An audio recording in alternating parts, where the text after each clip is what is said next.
লন্ডনের daffodil Islamic স্কুলে অনুষ্ঠিত হলো বার্ষিক বর্ণাঢ্য সমাপনী অনুষ্ঠান।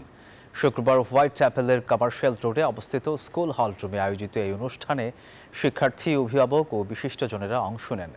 বিদ্যালয়ের পরিচালক আনিসুজ্জামানের সভাপতিত্বে এই আয়োজনে শিক্ষার্থীদের মনোমুগ্ধকর পরিবেশনা উপস্থিত দর্শক শ্রোতাদের মুগ্ধ করে।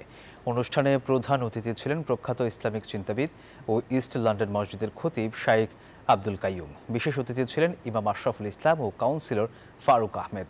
আয়োজকেরা বলেন, শিক্ষার্থীদের আত্মবিশ্বাস বৃদ্ধি, সুপ্ত প্রতিভার বিকাশ এবং সামাজিকীকরণে এই ধরনের আয়োজন গুরুত্বপূর্ণ ভূমিকা পালন করে। ড্যাফোডিল প্রিপারেটরি স্কুলের যে প্রোগ্রামটা মূলত বিগত এক বছরে আমাদের বাচ্চাদের যে সাফল্য মণ্ডিত হয়েছে বিভিন্ন রকমের, কুরআন, হাদিস, ইসলামিক স্টাডিজ, ন্যাশনাল কারিকুলাম সহ বিভিন্ন সাবজেক্টে যেগুলো পারফরমেন্স করেছে স্টুডেন্টরা, তাদেরকে আমরা অ্যাওয়ার্ডের আয়োজন করছি। Every Muslim families are struggling with their children's education.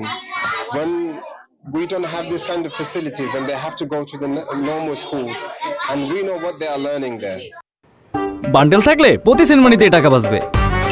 BKash send money bundle কিনে জিতুন প্রতি লেনদেনে।